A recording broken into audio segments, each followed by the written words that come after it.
जी अस्सलाम वालेकुम, आप देख रहे हैं हमारा यूट्यूब चैनल और मैं हूं असद।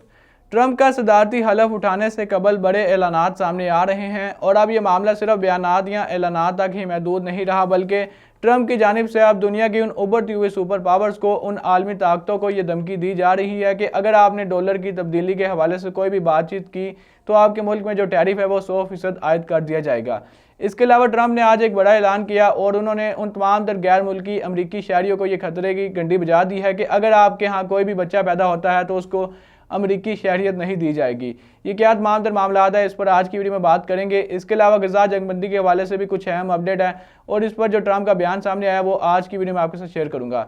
तो वीडियो की तफसीलात में बढ़ने से पहले अगर आप हमारे चैनल पर नए हैं तो इसको सब्सक्राइब कर लें ताकि आप तक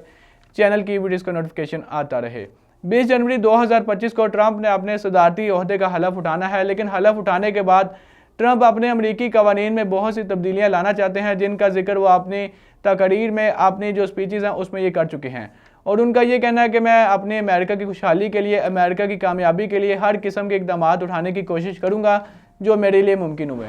और आज ट्रंप का एक बड़ा ऐलान सामने आया और उनका ये कहना है कि जो भी गैर मुल्की अमरीकी शहरी है जो कि इस वक्त अमेरिका में मुकीम है, अगर उनके यहाँ कोई भी बच्चा पैदा होगा तो उसको अमरीकी शहरियत नहीं दी जाएगी। अगर हम बात करें तो ऐसे लाखों पाकिस्तानी जो कि इस वक्त अमेरिका में मुकीम है और उनको अमरीकी शहरियत भी मिली हुई है और उनके यहाँ अगर कोई भी बच्चा पैदा होता था या होता है तो उनको भी अमरीकी शहरियत दी जाती थी। लेकिन अब ट्रंप ने इस कानून में तब्दीली के हवाले से ये बयान दिया है कि अगर उनके यहाँ कोई भी बच्चा पैदा होगा तो उसको अमरीकी शहरियत नहीं दी जाएगी। और ये ऐसे लाखों पाकिस्तानी हैं, ऐसे और भी दीगर ममालिक के जो लोग हैं जो कि इस वक्त अमेरिका में मुकीम है, उनको अमरीकी शहरियत नहीं दी जाएगी। ये आज ट्रंप का एक बड़ा ऐलान सामने आया और जो ट्रंप के हामी हैं उनके भी ये बयानात सामने आ रहे हैं कि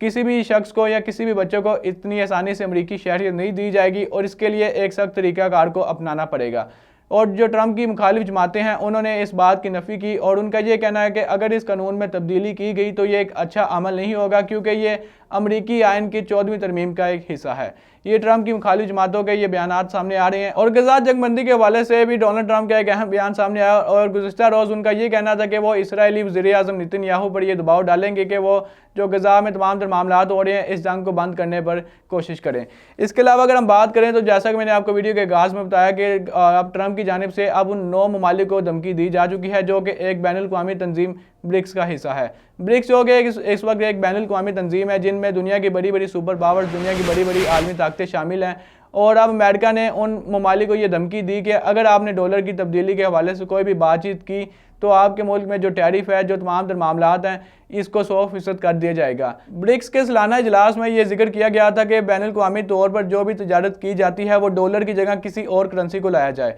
वो डॉलर का इन्हिसार कम करना चाहते थे, लेकिन ट्रंप का उन पर यह रद्द अमल सामने आया और उनका ये कहना है कि अगर आपने डॉलर को तब्दीली के हवाले से कोई भी बातचीत की तो आपके मुल्क में जो टैरिफ है वो 100% कर दिया जाएगा। ये ट्रंप ने उन तमाम दर दुनिया की सुपर पावर्स को, उन तमाम दर उभरती हुई आलमी ताकतों को ये धमकी दी कि अगर आपने कोई भी डॉलर की तब्दीली के हवाले से या डॉलर की बालादस्ती के हवाले से कोई भी बातचीत की तो आपके मुल्क में जो टैरिफ है वो 100% आयद कर दिया जाएगा। इसके अलावा अगर हम गजा जंगबंदी के हवाले से बात करें तो ट्रंप ये जिक्र कर चुके हैं कि वो गजा में जंगबंदी के हवाले से हर मुमकिन कोशिश करेंगे और उन्होंने इसके लिए ये भी कहा है कि वो इसराइली वज़ीर-ए-आज़म नेतन्याहू पर यह दबाव डालेंगे कि वो जंग रोकने की कोशिश करें। और अगर हम बात करें तो आज इसराइली वज़ीर-ए-आज़म नेतन्याहू को 5 साल बाद अदालत में पेश किया गया जो कि उन पर एक करप्शन का केस था और उनको अदालत उस जगह में पेश किया गया जहाँ पर एक तह खाना था और वो तह खाना मुकम्मल तौर पर बम प्रूफ था। यानी कि इसराइली वज़ीर-ए-आज़म और जो इसराइली शहरी हैं उनको अब हमास से, उनको अब फ़लस्तीन की जानिब से इस कदर खतरा लाहक हो चुका है, वो इस कदर खौफ में शिकार हैं कि उनको अब हर वक्त इस चीज़ का खौफ है कि दोबारा किसी भी तरह से हम पर हमला ना हो जाए। और अब वो जब अदालत में पेश हुए तो वो भी एक तय खाना था जो कि मुकम्मल तौर पर बम प्रूफ था ताकि किसी भी किस्म के हमले से बचा जा सके। और जब वज़ीर-ए-आज़म जब अदालत में पेश हुए तो जो इसराइली शहरी हैं जो कि जंगबंदी चाहते हैं उन्होंने उनके खिलाफ मुजाहिरे भी किए कि इस जंगबंदी के हवाले से बातचीत की जाए। तो दोस्तों ये थी आज की वीडियो। उम्मीद करता हूँ आपको वीडियो पसंद आई होगी। अगर आप इस पर अपनी कोई राय देना चाहते हैं तो कमेंट सेक्शन का ऑप्शन आपके पास मौजूद है, वहाँ पर अपनी कीमती राय से आगाह कीजिएगा और अपने मेज़बान को दीजिएगा इजाज़त। अल्लाह निगहबान।